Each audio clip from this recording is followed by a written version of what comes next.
This is the story of Jack and the Beanstalk. There was once a boy named Jack who lived with his mother in a tumble-down cottage. They were so poor they barely had enough to eat. One morning, Jack's mother made up her mind that somehow she must get some money for food. Take our cow to market, Jack, she said. It's the only thing we have, and you must sell it so we can buy some bread. Driving the cow in front of him, Jack set off for the market. He hadn't gone very far when he was stopped by a stranger. I will give you these beans in exchange for your cow, he told Jack as he held out 5 beans in the palm of his hand. 5 beans for one cow? Jack cried in amazement. You will not regret it, replied the stranger. Jack was tired, and he didn't want to walk all the way to the market anyway, so he handed over the cow and put the beans in his pocket. When he reached home, he told his mother what he'd done. She flew into a terrible rage. 5 beans for my valuable cow! She screamed. What is to become of us? In her anger, she threw the beans out of the window. Jack was so frightened he hid in his room. Next morning, he was astonished to see how the beans had grown. They had grown and grown right up into the clouds. In fact, Jack could not see where the beans came to an end. Feeling very brave, he decided to climb to the top. Up, up, up. When he reached the very top, he was able to step off into a green field. At the other side of the field, he could see an enormous castle. He didn't feel quite so brave now, but having climbed all that way, he decided to explore. He crept up to the castle and saw that the door was slightly open, so he tiptoed inside. He was in a large square kitchen. He had not been there more than a moment when he heard a loud roar and the castle shook. Something or somebody came thundering towards him. In fright, Jack jumped into the oven and peeped through the half-open door. Almost at once, a fearsome giant strode into the kitchen, roaring, Fee, fi, fo, fum, I smell the blood of an Englishman. Jack was very frightened, but although the giant searched everywhere for him, he didn't think to look inside the oven. Soon the giant gave up his search. He then fetched 2 huge bags filled with gold pieces and sat down to count them at the enormous table. Jack watched wide-eyed as the gold glinted and glowed in the sunlight. When the giant had counted it all, he sat back on his chair, put his hands across his chest, and fell asleep. Now was the time to escape. So Jack crept from the oven and ran toward the door. As he passed the table, he quickly climbed onto a chair and grabbed the bags of gold. With his heart pounding, he ran out of the castle, across the field, and down the beanstalk. Once on the ground, he rushed to his mother and handed her the bags of gold. Goodness me! She gasped. Where did you get that gold? After he had gotten his breath back, he told her the story of the castle and the fearsome giant.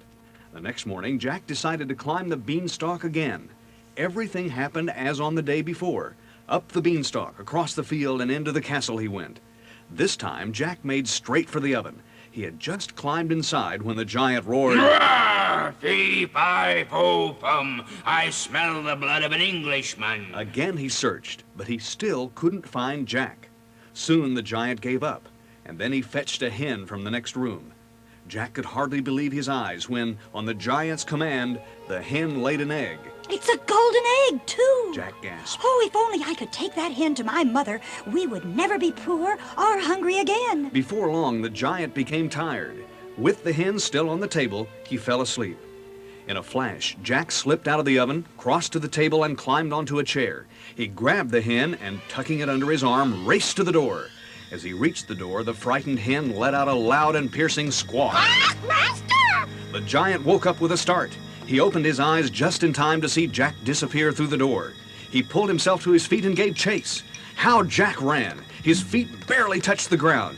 But as he reached the beanstalk, he could hear the giant breathing heavily behind him. Still clutching the hen, he half clambered, half fell down the beanstalk. Soon he felt it rock and sway as the giant clambered down after him.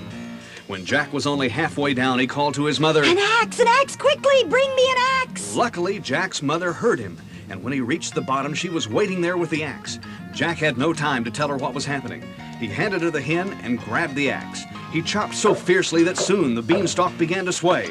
And then with a mighty crash, it fell to the ground, and the giant hurtled downwards. He was killed in a flash. It was some time before Jack was able to tell his mother the whole story. When she heard that the hen would lay golden eggs whenever she wished, she was very excited. Now we will never be hungry or poor again, Jack. Throughout their life, the hen continued to lay the golden eggs, and Jack and his mother were able to live in comfort.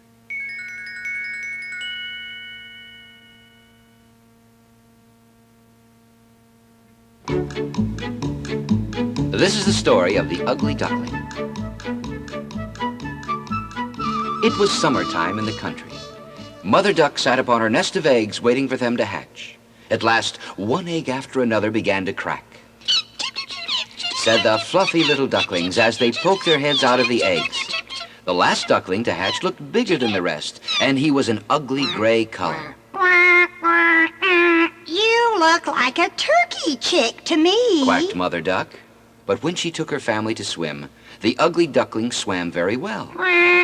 No, he's not a turkey. The other ducklings chased and pecked him until the poor ugly duckling was so unhappy he ran away. I don't belong anywhere. And wherever he went, no one wanted him. One day, he came to a little hut where an old woman lived with her hen and cat. Why, here's a fat duck. Said the old woman. You can stay here if you lay eggs for me. But the sad little duckling couldn't lay eggs, and the cat and the hen were very unkind to him. So one day, he decided to go away. Somewhere there must be birds like myself. Now it was winter. The ugly duckling swam all alone in the river. Then the ice froze, and the poor little duckling was frozen fast. A countryman found him. He broke the ice and took the duckling home with him. The children wanted to play with him, and this frightened the duckling, and out of the door he ran. Again, he was sad and alone. The winter passed very slowly. When springtime came, the ugly duckling flapped his wings and flew down to the water where the lovely white swans were swimming. What beautiful birds. I expect they will chase me away, for I am so ugly. Then he hung his head in sorrow. And what did he see in the clear water? A reflected picture of himself. What a surprise! He was no longer a clumsy, ugly gray bird, but a beautiful white swan. For more information on hundreds of cassette products, write to Adventures in Cassettes, P.O. Box 11041, Minneapolis, Minnesota 55411. Or call us 1-800-328-4818.